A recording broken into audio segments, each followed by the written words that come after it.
کلچے اور آپ کے سامنے روٹی اور نان اور یہ چیز لے کے آئی جائے، اس سے پہلے کہ لقمہ توڑیں اور توڑ کر اپنے حلق تک لے کے جائیں، جو بات عرض کرنے لگا ہوں اسے یاد کیجئے گا کہ میں کیا عرض کرنا چاہ رہا ہوں، جو تزکیہ کی اور کمال کی جسے قرآن نے اساس قرار دیا۔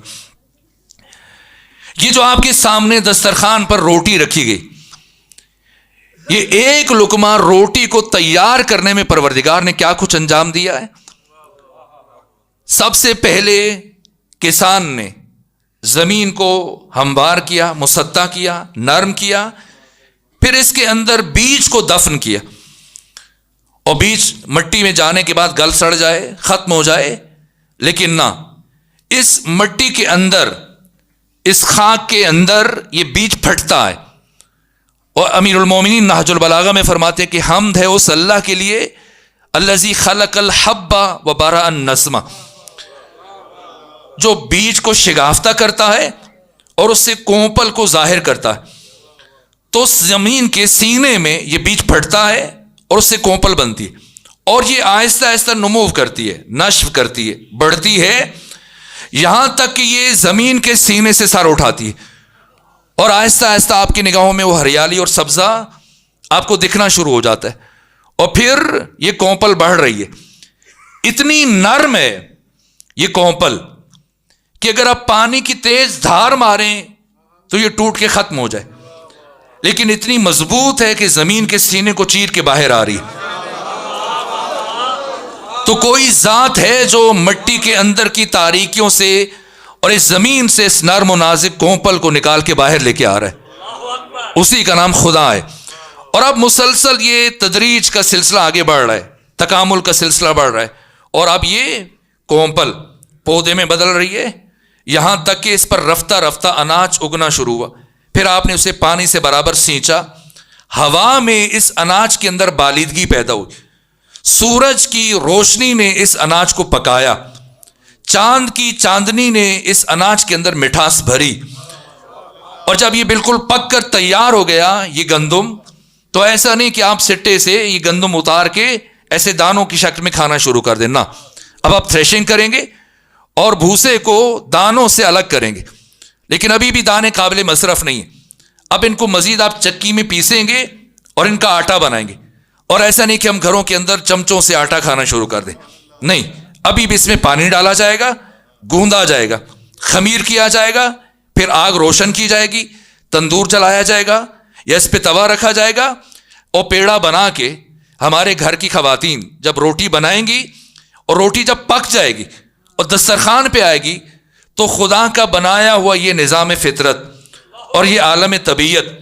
بشر کو سوچنے کی دعوت دیتا ہے کہ انسان اس لقمے کو توڑ کر حلق تک پہنچانے سے پہلے ایک مرتبہ سوچ لینا کہ میں نے پورے نظام شمسی کو اس ایک لقمے کے بننے میں متحرک کر دیا،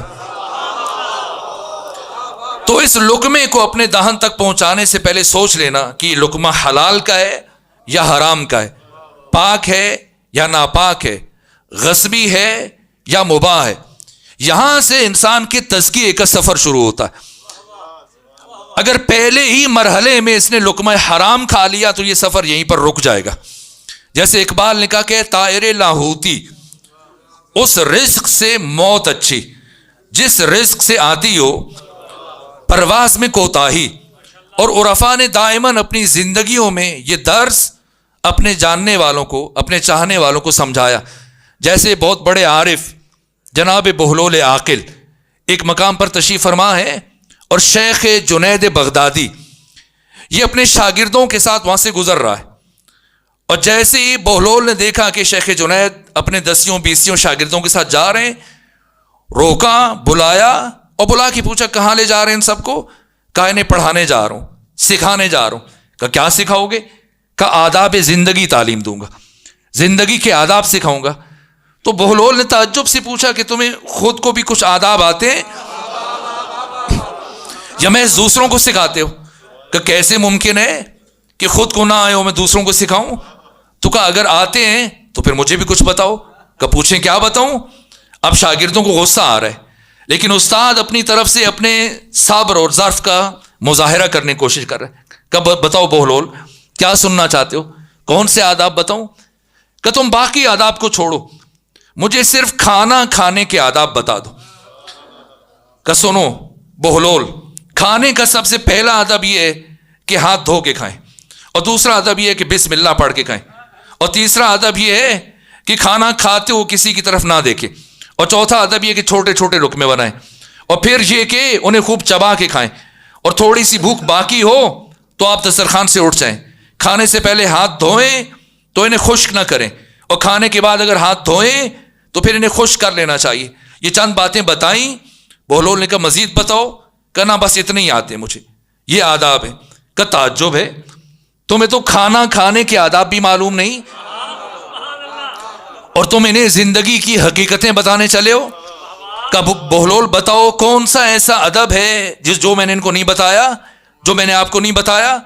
کہ یہ تم نے جتنی باتیں بتائی ہیں کھانے کے آداب میں، یہ ساری کی ساری ذیلی باتیں، ضمنی باتیں، فرعی باتیں، جزئی باتیں، اگر ان کا خیال نہ بھی رکھا جائے تو تمہارا کوئی بڑا نقصان ہونے والا نہیں ہے۔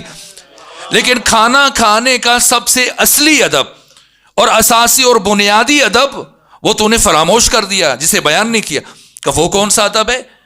کہا کہ اے جنید بغدادی، کھانا کھانے کا سب سے اصلی ادب یہ ہے، اس سے پہلے کہ ہاتھ دھو، بسم اللہ پڑھو، چھوٹے لقمے بناؤ یا بڑے لقمے بناؤ، سب سے پہلے یہ دیکھو کہ حلال کا ہے یا حرام کا ہے، پاک ہے یا ناپاک ہے، غصبی ہے یا مباح ہے۔